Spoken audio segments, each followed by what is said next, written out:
Peristiwa besar di Sungai Eufrat ini bermula dari kabar yang tersebar luas pada awal tahun.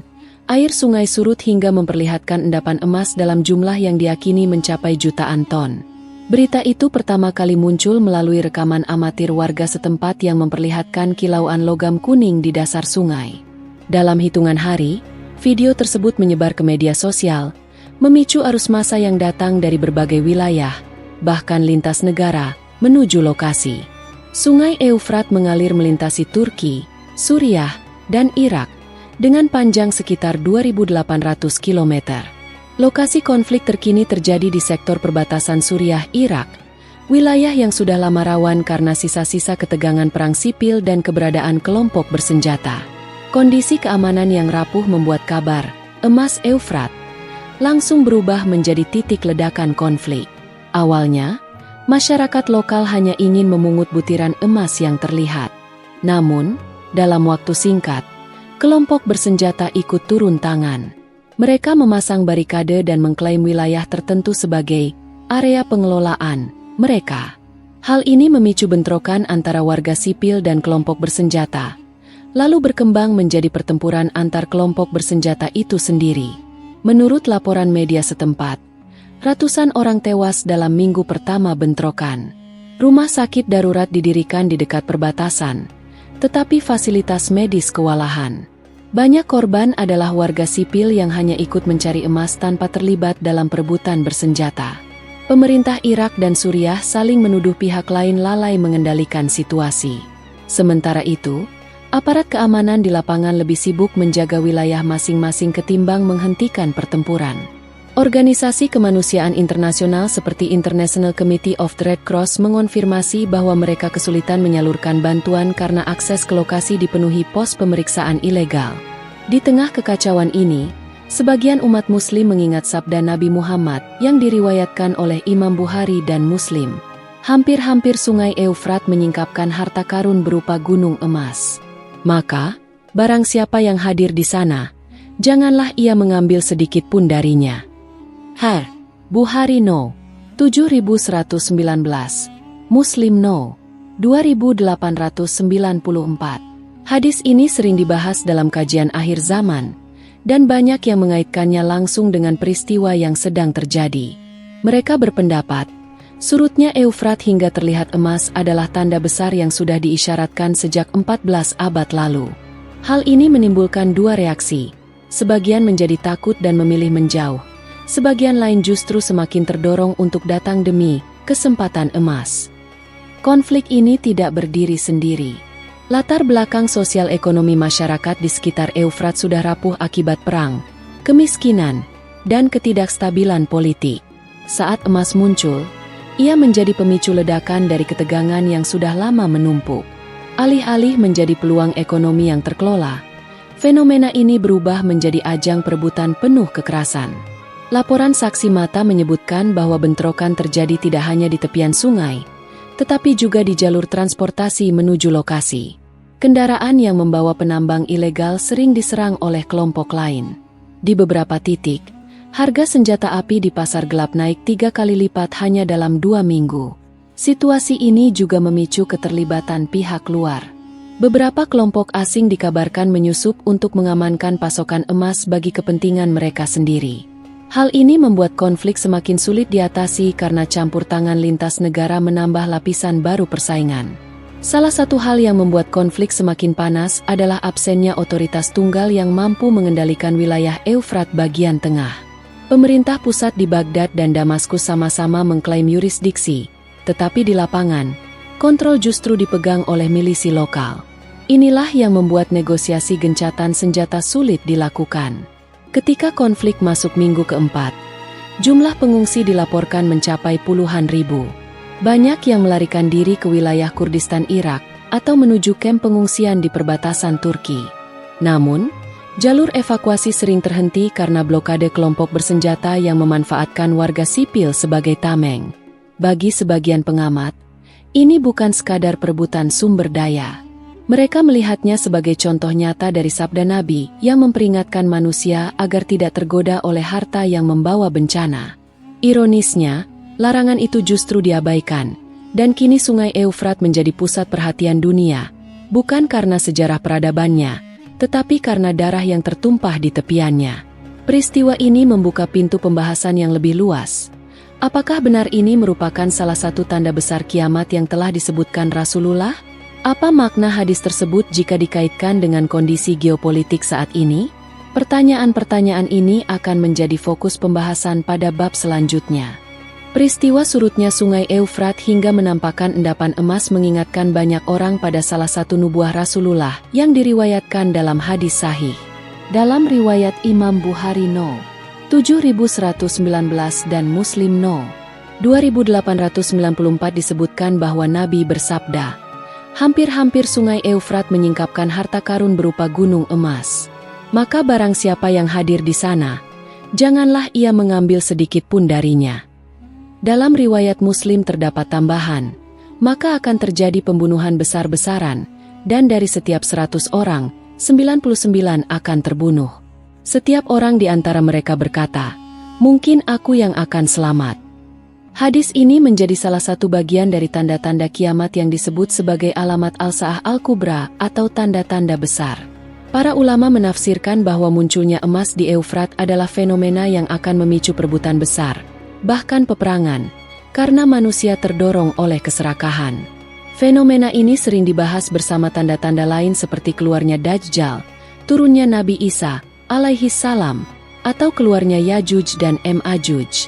Namun, tidak semua ulama sepakat mengenai kapan tepatnya kejadian ini akan berlangsung dan bagaimana bentuk gunung emas tersebut.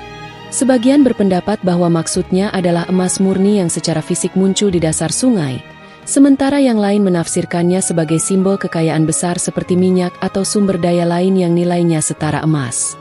Riwayat-riwayat yang sahih menggambarkan bahwa peringatan Nabi bukan sekadar informasi, melainkan larangan keras agar tidak terlibat dalam perebutan itu. Nabi menegaskan, "Maka barang siapa yang hadir di sana, janganlah ia mengambil sedikit pun darinya." Ini berarti, dari perspektif syariat, orang yang mengetahui hadis ini seharusnya menjauhi lokasi ketika fenomena itu terjadi, karena risiko pertumpahan darah sangat besar. Dalam konteks peristiwa yang sedang terjadi, kemunculan endapan emas di Eufrat telah memicu perselisihan sengit di kalangan umat Islam sendiri. Sebagian meyakini bahwa ini adalah bukti nyata bahwa nubuah tersebut sedang atau hampir terjadi. Mereka menilai kondisi konflik bersenjata, keterlibatan banyak pihak, dan tingginya korban jiwa sangat mirip dengan gambaran dalam hadis. Sebagian lain berpendapat bahwa fenomena ini belum tentu gunung emas yang dimaksud, dan bisa saja hanya endapan mineral yang dibesar-besarkan oleh media. Perbedaan pandangan ini membuat diskusi publik semakin ramai, tetapi juga menimbulkan kebingungan di kalangan masyarakat awam. Selain hadis, Al-Quran memang tidak secara spesifik menyebut Sungai Eufrat dan emasnya, tetapi banyak ayat yang menegaskan bahwa di akhir zaman manusia akan diuji dengan harta. Dalam Quran Surat At-Takatsur ayat 1-2 Allah berfirman, "Bermegah-megahan telah melalaikan kamu, sampai kamu masuk ke dalam kubur." Ayat ini memperingatkan bahwa kesibukan mengejar harta dan kebanggaan dunia bisa membutakan manusia dari kenyataan bahwa kematian dan hari akhir semakin dekat. Dalam Quran Surat Al-Anfal ayat 28 Allah juga berfirman, "Dan ketahuilah bahwa hartamu dan anak-anakmu itu hanyalah sebagai cobaan dan sesungguhnya di sisi Allah lah pahala yang besar." Ayat-ayat ini menegaskan bahwa fenomena seperti di Eufrat adalah ujian besar bagi iman manusia. Menariknya, sebagian ahli sejarah Islam mengaitkan hadis ini dengan situasi geopolitik di wilayah Mesopotamia modern. Eufrat adalah sumber air utama yang sejak ribuan tahun lalu menjadi perebutan. Pada abad ke-20, kawasan ini berubah menjadi salah satu titik panas dunia karena sumber daya minyaknya. Ada pendapat yang mengatakan, gunung emas bisa bermakna figuratif, merujuk pada minyak yang ditemukan di wilayah tersebut.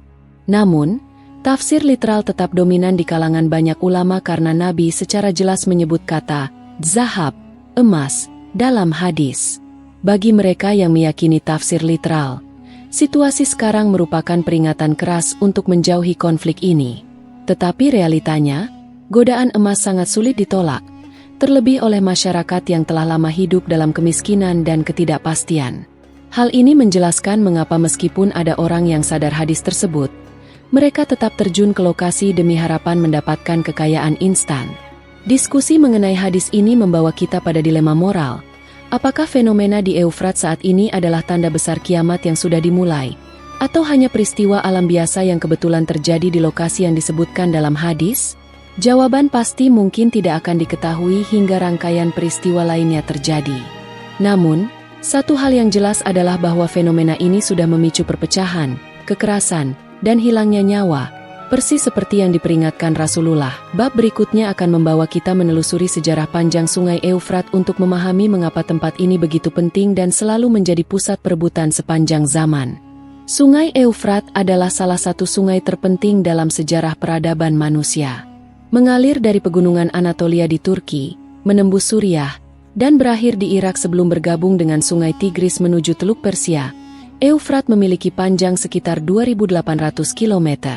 Sejak ribuan tahun lalu, alirannya menjadi urat nadi bagi kehidupan di wilayah yang disebut sebagai Mesopotamia, yang berarti tanah di antara dua sungai. Disinilah lahir peradaban-peradaban besar seperti Sumeria, Babilonia, dan Asyur. Sungai ini menyediakan air untuk pertanian, jalur transportasi, dan pusat perdagangan, menjadikannya salah satu kawasan paling strategis di dunia.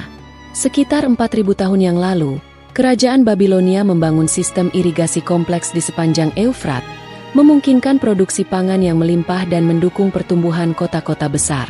Kekuatan politik dan ekonomi di wilayah ini selalu terkait erat dengan kontrol atas sungai.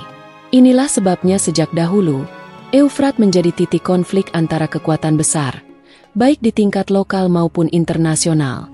Dalam sejarah Islam, wilayah sekitar Eufrat juga memiliki posisi penting. Pada masa kekhalifahan, sungai ini menjadi jalur perdagangan dan penyebaran Islam di Irak dan Syam. Pertempuran-pertempuran besar seperti Perang Siffin antara pasukan Khalifah Ali bin Abi Thalib dan Muawiyah bin Abi Sufyan pada tahun 657 M terjadi di dekat aliran Eufrat. Kontrol atas sungai berarti kontrol atas sumber daya pangan dan logistik, sehingga menjadi faktor strategis dalam peperangan. Memasuki era modern, Eufrat tetap menjadi sumber ketegangan. Pada abad ke-20, proyek-proyek bendungan besar di Turki, Suriah, dan Irak memicu sengketa air antar negara. Turki membangun bendungan Ataturk yang mengurangi aliran air ke Suriah dan Irak, memicu protes keras dari kedua negara. Suriah membalas dengan membangun bendungan Tapka, yang menambah ketegangan. Krisis air ini tidak hanya berdampak pada pertanian, tetapi juga menambah faktor perselisihan geopolitik yang sudah rumit di kawasan tersebut. Di sisi lain, wilayah Eufrat kaya akan sumber daya alam. Selain potensi emas yang sekarang menjadi pusat konflik, tanah di sekitarnya subur dan menyimpan cadangan minyak bumi. Hal ini menjadikan kawasan ini selalu diawasi oleh kekuatan asing. Invasi Irak ke Kuwait tahun 1990 dan perang-perang berikutnya memperlihatkan bagaimana kawasan Teluk dan sekitarnya, termasuk Eufrat, menjadi bagian dari perebutan kepentingan global. Fakta bahwa hadis Nabi Muhammad menyebut secara spesifik sungai Eufrat membuat kawasan ini selalu menarik perhatian umat Islam. Banyak peneliti menganggap bahwa nubuah tersebut memiliki dimensi sejarah sekaligus spiritual. Selama berabad-abad, Eufrat telah menjadi saksi perebutan kekuasaan, peperangan, dan perebutan sumber daya. Kini, ketika kabar kemunculan emas di dasarnya mencuat, banyak yang melihatnya sebagai kelanjutan dari sejarah panjang konflik di daerah ini. Kawasan sekitar Eufrat juga dikenal sebagai titik pertemuan budaya dan agama. Sejak zaman kuno, bangsa-bangsa dari berbagai latar belakang, Sumeria, Akkadia, Aram, Arab, Kurdi, Turki, dan Persia, pernah menetap di sepanjang sungai. Perbedaan etnis dan agama yang bertemu di sini seringkali menjadi sumber kekayaan budaya, tetapi juga memicu gesekan. Dalam kondisi stabil, Eufrat menjadi simbol kemakmuran. Namun, ketika krisis melanda, keberagaman tersebut berubah menjadi faktor kerentanan. Saat ini, sebagian besar wilayah di sekitar Eufrat bagian tengah dan hilir berada dalam kondisi rawan akibat konflik berkepanjangan di Suriah dan Irak. Milisi, pasukan pemerintah, dan kekuatan asing sama-sama memiliki kepentingan di sini. Ketika emas ditemukan di dasar sungai, semua faktor sejarah ini berkumpul menjadi satu titik letupan. Pemahaman akan sejarah panjang Eufrat membantu menjelaskan mengapa setiap krisis di sini selalu menjadi isu besar, melibatkan banyak pihak, dan sulit diselesaikan. Dari sudut pandang geopolitik, Eufrat tidak hanya penting karena sumber daya alamnya, tetapi juga karena posisinya yang menghubungkan kawasan timur tengah bagian utara dan selatan.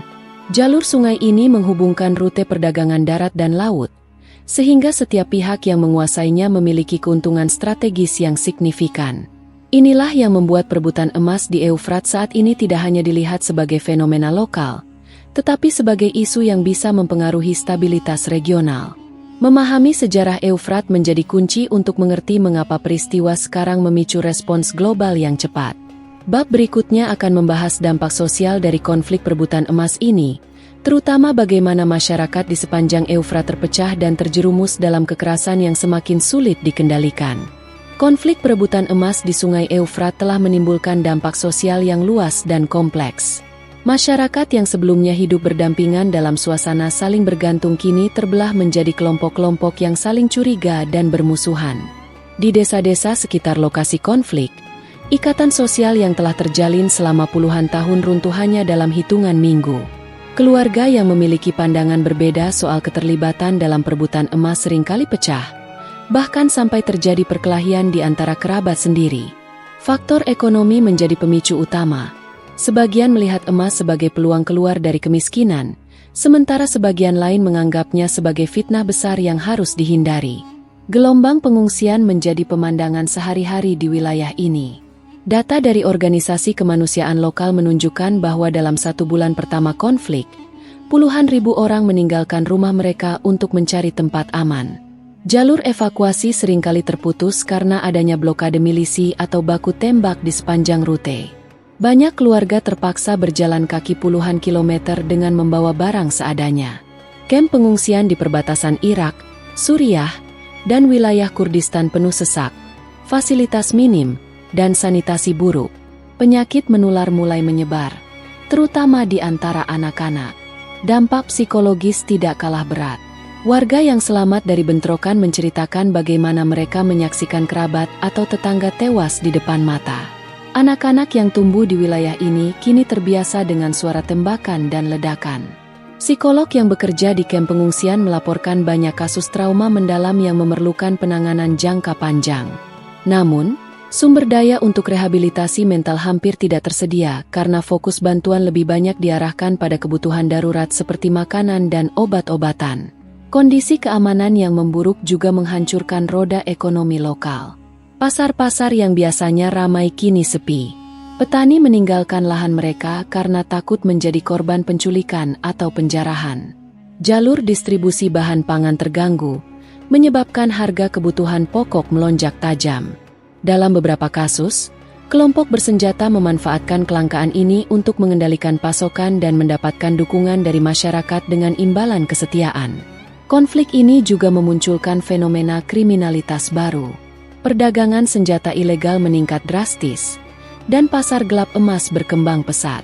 Beberapa warga yang berhasil mendapatkan emas menjualnya secara diam-diam melalui jaringan perantara, seringkali dengan harga jauh di bawah pasar karena takut diketahui pihak lain. Hal ini memperkaya segelintir orang yang memiliki akses ke jaringan perdagangan terorganisir, sementara mayoritas masyarakat tetap terjebak dalam kemiskinan.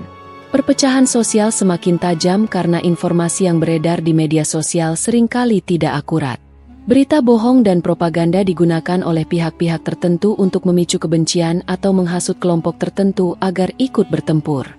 Beberapa rekaman yang beredar memperlihatkan provokasi antar kelompok dengan narasi agama, suku, atau wilayah, memperdalam jurang perpecahan di tengah masyarakat. Penting untuk dicatat bahwa sebagian warga yang menolak terlibat dalam perebutan emas bukan berarti terbebas dari dampak konflik. Mereka tetap harus menghadapi ancaman serangan acak, kehilangan akses terhadap layanan kesehatan, dan terputus dari keluarga yang tinggal di wilayah lain. Ada pula kasus di mana rumah warga dibakar sebagai hukuman karena menolak memberikan dukungan kepada salah satu pihak bersenjata. Bagi komunitas internasional, situasi ini menjadi tantangan kemanusiaan yang sulit ditangani. Organisasi bantuan menghadapi hambatan akses dan keamanan. Setiap upaya distribusi logistik harus melalui negosiasi rumit dengan pihak-pihak yang menguasai jalur tertentu. Akibatnya, bantuan yang sampai ke tangan korban seringkali terlambat dan tidak mencukupi. Dalam beberapa kasus, bantuan bahkan dirampas di tengah jalan. Kondisi sosial yang terpecah, ditambah ketidakmampuan otoritas untuk mengendalikan kekerasan, menciptakan situasi di mana kepercayaan antar warga nyaris hilang. Konflik di Eufrat bukan lagi sekadar perebutan sumber daya, tetapi telah menjadi perang sosial yang menghancurkan tatanan kehidupan sehari-hari. Semua ini menegaskan bahwa dampak kemanusiaan dari peristiwa ini jauh lebih besar daripada nilai emas itu sendiri. Perpecahan ini menjadi pintu masuk bagi campur tangan pihak luar. Bab berikutnya akan membahas bagaimana reaksi global terhadap konflik di Eufrat berkembang, termasuk posisi negara-negara besar dan organisasi internasional, serta bagaimana kepentingan politik dan ekonomi mereka mempengaruhi upaya penyelesaian krisis. Konflik perebutan emas di Sungai Eufrat dengan cepat menjadi perhatian dunia. Media internasional memberitakan perkembangan situasi hampir setiap hari, menyoroti kekacauan di lapangan, jumlah korban jiwa yang terus bertambah, dan dampak pengungsian besar-besaran. Negara-negara besar segera mengeluarkan pernyataan resmi, meski dengan nada dan kepentingan yang berbeda. Amerika Serikat, yang memiliki kehadiran militer di sebagian wilayah Suriah dan Irak, menekankan perlunya menjaga stabilitas kawasan, namun juga mengindikasikan bahwa mereka akan melindungi kepentingan strategis mereka. Rusia, yang menjadi sekutu pemerintah Suriah, mengutuk keterlibatan pihak asing yang dianggap memperkeruh keadaan. Turki, yang berbatasan langsung dengan aliran hulu Eufrat, menyatakan kekhawatiran terhadap lonjakan pengungsi yang bisa memasuki wilayahnya dan kemungkinan masuknya senjata ilegal ke dalam negeri. Organisasi internasional seperti Perserikatan Bangsa-Bangsa, PBB, melalui Dewan Keamanan segera mengadakan sidang darurat. Dalam pertemuan tersebut, beberapa anggota mendesak adanya resolusi untuk gencatan senjata dan jalur aman bagi bantuan kemanusiaan. Namun, perbedaan kepentingan antar negara anggota tetap menjadi hambatan. Negara-negara dengan pengaruh besar di kawasan saling menuduh satu sama lain memanfaatkan situasi demi keuntungan politik dan ekonomi. Resolusi yang akhirnya disahkan hanya berisi imbauan umum tanpa mekanisme penegakan yang jelas, sehingga efektivitasnya diragukan. Organisasi Kerjasama Islam, OKI, mengeluarkan pernyataan yang menekankan pentingnya menghindari pertumpahan darah sesama Muslim dan mengingatkan umat akan larangan Rasulullah dalam hadis tentang emas Eufrat. Beberapa ulama terkemuka menyerukan agar semua pihak menghentikan perebutan itu demi mencegah fitnah yang lebih besar. Meski demikian, suara-suara ini kalah oleh realitas di lapangan, di mana senjata berbicara lebih keras daripada seruan damai. Negara-negara tetangga memiliki posisi yang lebih pragmatis. Iran melihat situasi ini sebagai peluang untuk memperkuat pengaruhnya di Irak dan Suriah, sementara Arab Saudi menganggapnya sebagai ancaman terhadap stabilitas regional yang bisa dimanfaatkan oleh pihak-pihak yang berseberangan dengan mereka. Kompetisi pengaruh ini membuat konflik semakin rumit, karena setiap pihak mendukung kelompok tertentu di lapangan dengan logistik, dana, atau informasi intelijen. Di luar kawasan, Eropa juga memberikan perhatian khusus. Uni Eropa mengkhawatirkan bahwa gelombang pengungsi dari Eufrat akan menambah tekanan terhadap sistem penampungan migran mereka. Mereka mendorong solusi diplomatik, tetapi keterlibatan langsung dalam konflik sangat terbatas. Sebagian negara Eropa hanya mengirim bantuan kemanusiaan melalui lembaga swadaya masyarakat, yang distribusinya sering terhambat oleh kondisi keamanan. Faktor ekonomi global juga mempengaruhi respons internasional. Kabar ditemukannya emas dalam jumlah besar memicu spekulasi di pasar logam mulia. Harga emas melonjak tajam di bursa internasional pada minggu-minggu awal konflik, sebelum stabil kembali setelah muncul keraguan mengenai jumlah dan kualitas emas tersebut. Namun, fluktuasi ini sudah cukup untuk memicu ketertarikan para investor dan menambah dimensi baru pada konflik, di mana kepentingan ekonomi global ikut bermain. Sejumlah negara mencoba memanfaatkan jalur diplomasi nonformal dengan mengadakan pertemuan rahasia antara perwakilan kelompok bersenjata dan pemerintah. Namun, upaya ini sebagian besar gagal karena tidak ada pihak yang mau menyerahkan kendali atas wilayah tambang emas. Setiap pihak percaya bahwa menguasai titik emas di Eufrat berarti memiliki sumber daya yang bisa mengubah keseimbangan kekuatan. Tekanan global untuk mengakhiri konflik terus meningkat. Tetapi tanpa kesepakatan konkret, situasi tetap buntu. Bahkan ada laporan bahwa beberapa kekuatan asing secara diam-diam mengamankan jalur tertentu untuk mengekspor emas keluar dari kawasan. Aktivitas ini, jika benar, menunjukkan bahwa meskipun secara resmi menyerukan perdamaian, beberapa negara justru mengambil keuntungan dari kekacauan. Reaksi global yang bercampur antara kepedulian kemanusiaan, kepentingan strategis, dan perhitungan ekonomi memperlihatkan bahwa konflik Eufrat bukanlah persoalan lokal semata. Perebutan emas di sini telah menjadi bagian dari dinamika politik internasional yang rumit, di mana setiap keputusan di Dewan Keamanan atau setiap pernyataan diplomatik selalu dihitung dari sudut pandang kepentingan masing-masing negara. Di tengah semua manuver ini, suara para korban nyaris tenggelam. Bab berikutnya akan membawa kita melihat langsung cerita orang-orang yang mengalami konflik ini secara langsung, melalui testimoni mereka yang bisa memberikan gambaran manusiawi dari tragedi yang sedang berlangsung. Di balik laporan angka korban dan peta konflik, ada cerita-cerita pribadi yang jarang terdengar. Kesaksian ini memperlihatkan dimensi manusiawi dari tragedi Sungai Eufrat, jauh dari narasi politik atau kepentingan ekonomi. Banyak di antara mereka yang bercerita dengan suara bergetar, menahan amarah dan kesedihan. Sebagian tidak ingin disebutkan namanya karena takut menjadi target balas dendam. Seorang pria berusia 42 tahun dari desa di pinggiran Eufrat menceritakan bagaimana keluarganya terjebak di tengah baku tembak. Ia awalnya datang hanya untuk membantu saudaranya mencari emas yang katanya terlihat di dasar sungai. Namun, dalam hitungan jam, bentrokan pecah di antara dua kelompok bersenjata. Peluru datang dari segala arah. Kami hanya bisa berbaring di tanah sambil menutup kepala anak-anak, ujarnya. Ia kehilangan adik laki-lakinya hari itu, dan jasadnya tidak pernah ditemukan. Di kamp pengungsian di wilayah Kurdistan, Irak, seorang ibu muda berusia 27 tahun memeluk erat bayinya sambil mengisahkan perjalanan keluar dari daerah konflik.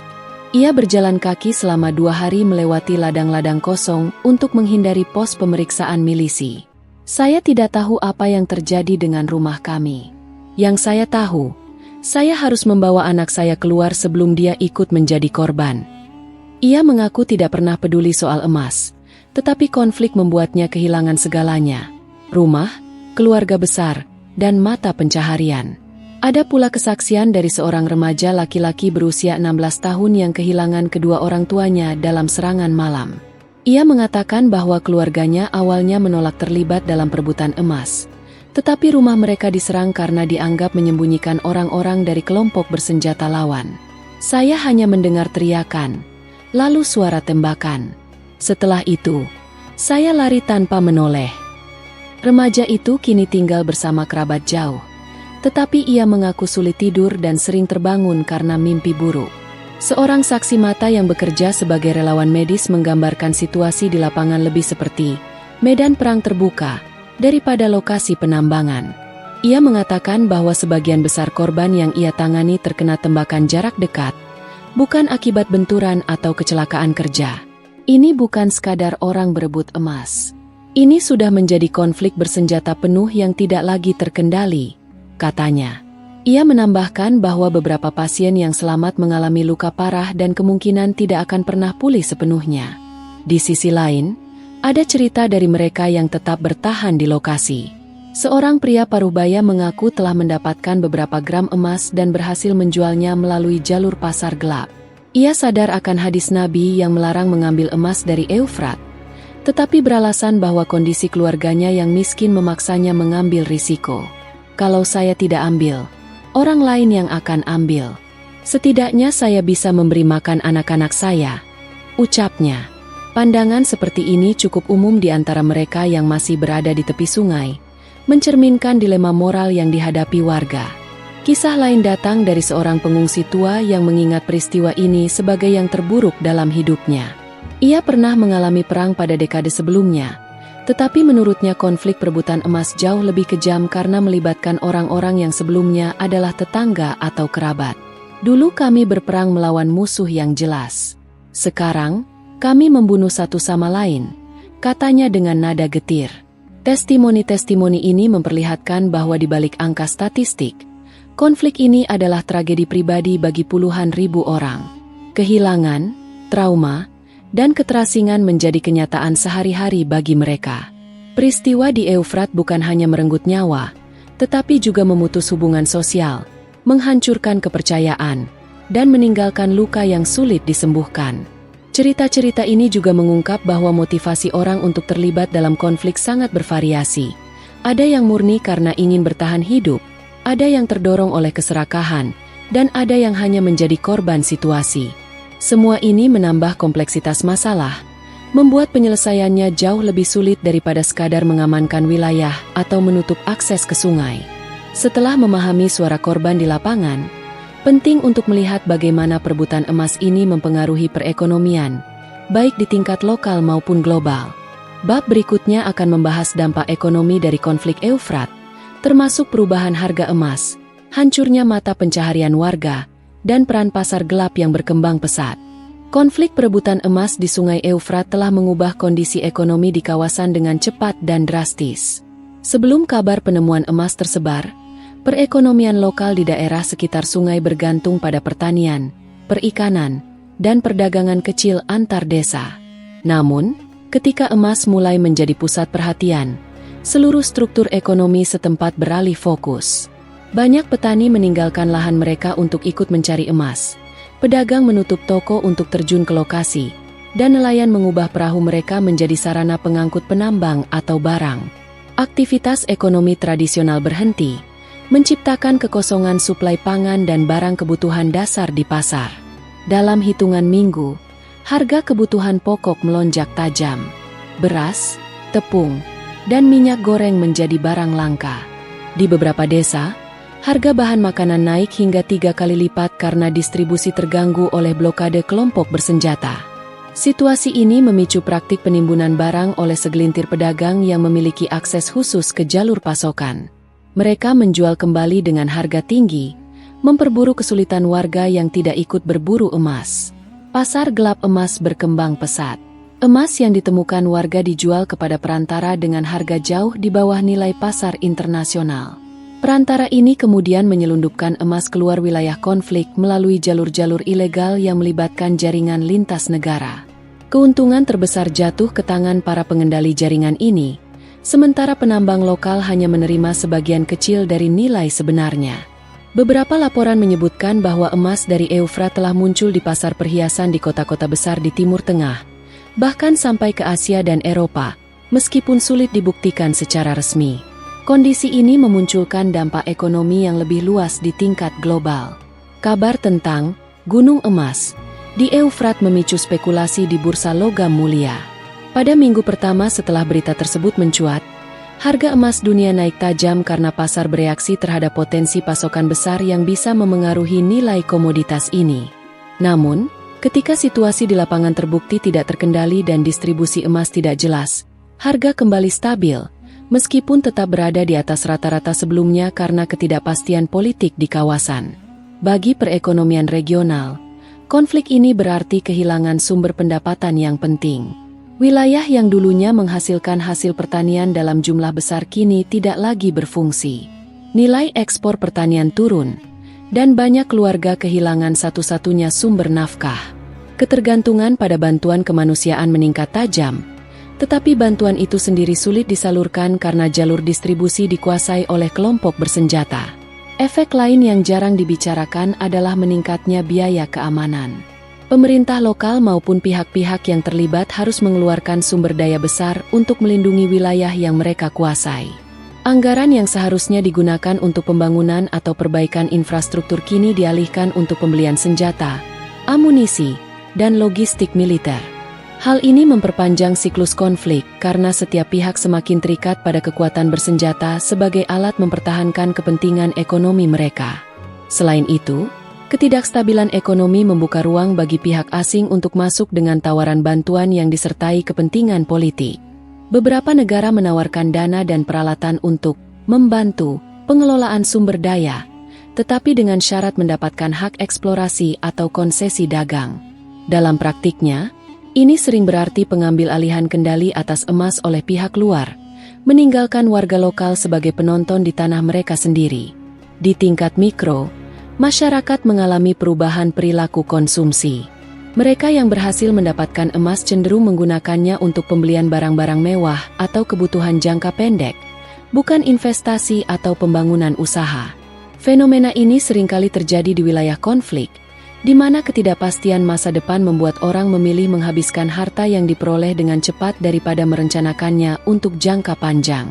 Akibatnya, meskipun emas keluar dari sungai dalam jumlah besar, tidak ada peningkatan signifikan dalam taraf hidup masyarakat secara keseluruhan.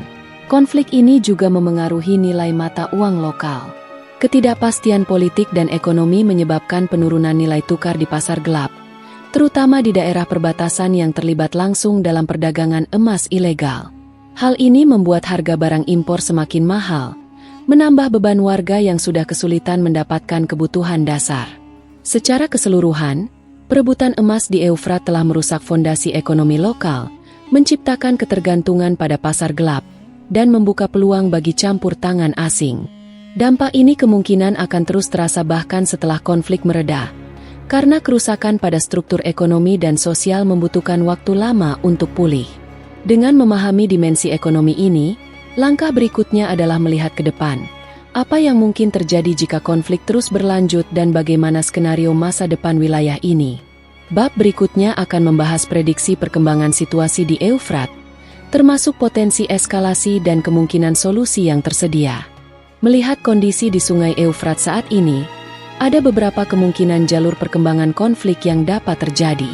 Semua skenario ini bergantung pada faktor-faktor seperti peran kelompok bersenjata, campur tangan asing, respons pemerintah, serta reaksi masyarakat internasional. Jika konflik dibiarkan berlarut-larut tanpa intervensi yang efektif, potensi eskalasi menuju perang terbuka antar faksi semakin besar. Emas akan tetap menjadi bahan bakar utama yang memperkuat motivasi setiap pihak untuk mempertahankan wilayah dan memperluas pengaruh. Skenario pertama adalah eskalasi penuh. Dalam kondisi ini, perebutan emas akan berubah menjadi perang berkepanjangan, mirip dengan konflik sumber daya di wilayah Afrika seperti Kongo. Kelompok-kelompok bersenjata yang sudah ada akan mendapatkan senjata dan pendanaan tambahan dari pihak luar yang ingin mengamankan jalur pasokan emas. Akibatnya, wilayah sekitar Eufrat akan semakin tertutup dari dunia luar, dan warga sipil akan terus menjadi korban utama.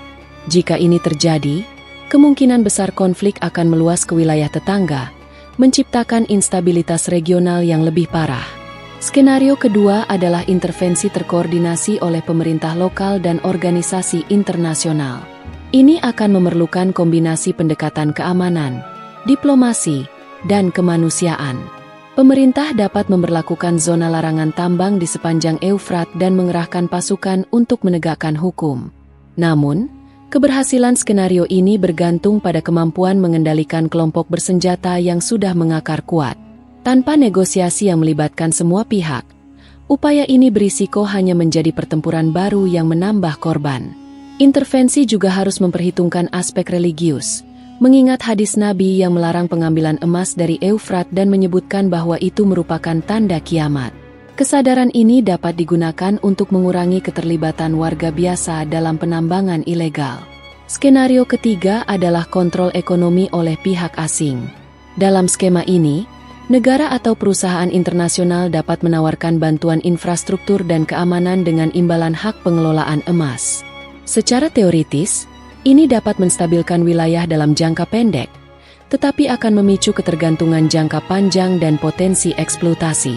Masyarakat lokal mungkin hanya mendapat sedikit manfaat langsung, sementara keuntungan besar mengalir ke luar negeri.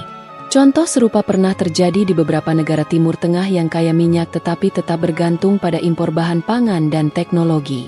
Skenario keempat adalah penurunan eskalasi secara alami karena sumber emas yang dapat diakses mulai habis. Ini mungkin terjadi dalam beberapa tahun jika penambangan terus dilakukan tanpa kontrol. Ketika emas mulai langka, motivasi untuk bertempur dapat berkurang, tetapi kerusakan sosial dan ekonomi yang ditinggalkan akan tetap menjadi masalah besar. Pengalaman dari konflik sumber daya lain menunjukkan bahwa meskipun sumber daya habis, Kelompok bersenjata yang terbentuk selama konflik seringkali tetap bertahan dengan mengalihkan fokus ke aktivitas kriminal lain. Dari sisi sosial, jika tidak ada upaya rekonsiliasi, perpecahan antar komunitas akan bertahan lama. Generasi muda yang tumbuh di tengah kekerasan berisiko besar menganggap kekuatan senjata sebagai cara utama untuk bertahan hidup. Ini berarti potensi konflik baru selalu ada, bahkan jika masalah emas terselesaikan. Oleh karena itu, strategi jangka panjang harus mencakup pendidikan, pembangunan ekonomi alternatif, dan penguatan norma sosial yang menolak kekerasan. Dalam perspektif agama, hadis yang diriwayatkan oleh Imam Bukhari dan Muslim menyebutkan, hampir-hampir sungai Eufrat menyingkapkan sebuah gunung emas. Maka, siapa saja yang hadir di situ, janganlah mengambil sedikit pun darinya. Bukhari No. 7119, Muslim No. 2894. Prediksi ini memperkuat keyakinan bahwa situasi di Eufrat bukan sekadar masalah ekonomi atau politik, tetapi juga peringatan eskatologis. Bagi sebagian orang, ini menjadi alasan untuk menjauh dari konflik.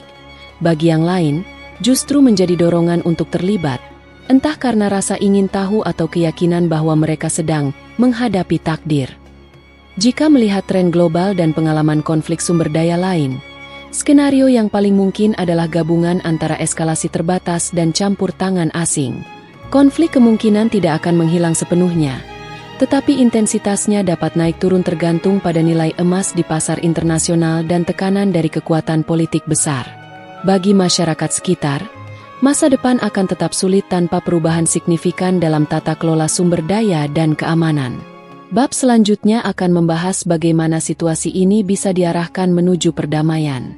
Dengan meninjau kembali peran agama, diplomasi, dan kesadaran kolektif, kita dapat melihat jalur keluar yang meskipun sulit, tetap mungkin untuk ditempuh. Konflik di sungai Eufrat yang dipicu oleh perebutan emas telah menunjukkan bahwa sumber daya yang seharusnya menjadi berkah justru dapat menjadi sumber kehancuran jika dikelola dengan tamak dan tanpa kendali. Setiap pihak yang terlibat, baik kelompok bersenjata, perantara, maupun warga sipil, memiliki alasan masing-masing untuk tetap berada di tengah konflik. Namun, semua alasan itu tidak akan mampu menutupi kenyataan bahwa harga yang dibayar adalah nyawa manusia, keruntuhan ekonomi, dan kehancuran sosial. Inilah saatnya memikirkan jalan keluar yang bukan hanya menghentikan kekerasan sementara, tetapi juga mencegah siklus konflik yang berulang. Perdamaian di Eufrat membutuhkan kombinasi pendekatan yang realistis dan dapat diterapkan di lapangan. Langkah pertama adalah gencatan senjata yang melibatkan seluruh pihak, bukan hanya dua kubu besar. Gencatan ini harus disertai dengan jaminan keamanan bagi warga sipil dan akses penuh bagi organisasi kemanusiaan. Tanpa keamanan di lapangan, pembicaraan perdamaian tidak akan pernah memiliki fondasi yang kokoh. Keamanan ini harus bersifat netral, tidak dikendalikan oleh satu pihak saja, dan bisa melibatkan pasukan penjaga perdamaian internasional yang berfungsi sebagai penengah. Langkah kedua adalah penyelesaian masalah emas itu sendiri. Berdasarkan hadis Nabi, hampir-hampir sungai Eufrat menyingkapkan sebuah gunung emas. Maka, siapa saja yang hadir di situ, janganlah mengambil sedikit pun darinya. Bukhari No. 7119, Muslim No. 2894. Jelas bahwa umat Islam diingatkan untuk menjauhi fitnah besar ini. Seruan keagamaan yang konsisten dan masif dapat menjadi salah satu instrumen untuk meredam nafsu perebutan. Para ulama, tokoh masyarakat, dan lembaga pendidikan harus bersuara bersama, mengingatkan bahwa mengambil bagian dari emas ini bukan hanya berisiko duniawi, tetapi juga membawa konsekuensi akhirat. Selanjutnya, dibutuhkan rekonstruksi ekonomi yang memberi alternatif bagi masyarakat. Jika sumber nafkah warga tetap bergantung pada emas atau jalur ilegal lainnya, maka perdamaian hanya akan bersifat sementara. Pemerintah atau pihak pengelola harus menyediakan program pertanian, perikanan, dan perdagangan yang terjangkau. Bantuan modal usaha kecil, pelatihan keterampilan, dan perbaikan infrastruktur dasar seperti irigasi dan jalan dapat membuka peluang baru di luar sektor tambang. Ekonomi alternatif ini akan mengurangi ketergantungan masyarakat pada emas dan mempersempit ruang gerak pasar gelap. Dari sisi sosial, Upaya rekonsiliasi antar komunitas menjadi penting. Konflik ini telah memecah belah keluarga, suku, bahkan tetangga. Forum dialog lintas kelompok perlu difasilitasi untuk membangun kembali kepercayaan. Dalam proses ini, peran tokoh adat dan tokoh agama menjadi kunci karena mereka memiliki legitimasi di mata masyarakat. Rekonsiliasi juga perlu didukung oleh media yang menyebarkan pesan persatuan, bukan propaganda yang memperdalam perpecahan. Perdamaian juga memerlukan tekanan dari luar. Negara-negara tetangga dan organisasi internasional harus bersikap tegas terhadap pihak-pihak yang memperpanjang konflik demi keuntungan pribadi. Embargo senjata, sanksi ekonomi bagi penyelundup emas, dan pembekuan aset kelompok bersenjata bisa menjadi langkah strategis untuk memutus rantai suplai logistik mereka. Namun, tekanan luar saja tidak cukup. Harus ada dorongan internal dari masyarakat yang lelah dengan perang dan siap untuk menolak keterlibatan dalam kekerasan. Yang tidak kalah penting adalah membangun kesadaran kolektif bahwa perebutan emas di Eufrat hanyalah bagian dari ujian besar umat manusia menjelang akhir zaman. Pemahaman ini bisa menjadi landasan moral yang kuat untuk menolak kekerasan. Mengingat pesan Rasulullah dalam hadis tersebut, menghindari emas ini berarti menghindari fitnah yang dapat menghancurkan iman. Kesadaran ini, bila ditanamkan dengan benar, akan menjadi benteng yang lebih kokoh daripada pagar kawat atau pasukan bersenjata. Perdamaian di Eufrat bukanlah mimpi utopis. Sejarah menunjukkan bahwa konflik sumber daya bisa dihentikan ketika ada kemauan politik, dukungan masyarakat, dan landasan moral yang jelas. Memang, tantangannya besar, tetapi alternatifnya lebih buruk. Perang tanpa akhir yang memakan generasi demi generasi. Jika semua pihak dapat menempatkan kepentingan manusia di atas kepentingan emas, maka Eufrat dapat kembali menjadi sumber kehidupan, bukan sumber kematian. Bab terakhir akan menutup pembahasan ini dengan menekankan pentingnya kesadaran global akan tanda-tanda besar akhir zaman, serta bagaimana persiapan mental, spiritual, dan sosial harus menjadi prioritas di tengah situasi seperti ini. Peristiwa yang terjadi di Sungai Eufrat bukan hanya sekadar konflik sumber daya, tetapi juga merupakan pengingat besar tentang tanda-tanda akhir zaman. Hadis sahih yang diriwayatkan Imam Bukhari dan Muslim telah menegaskan bahwa akan ada masa di mana Eufrat menyingkapkan gunung emas, dan manusia akan saling membunuh untuk memperebutkannya. Rasulullah bahkan memperingatkan agar siapapun yang menyaksikan peristiwa itu tidak mengambil sedikit pun darinya. Kesadaran akan nubuat ini seharusnya mengubah cara pandang umat manusia terhadap situasi yang terjadi, dari sekadar melihatnya sebagai masalah politik dan ekonomi menjadi memahaminya sebagai peringatan spiritual.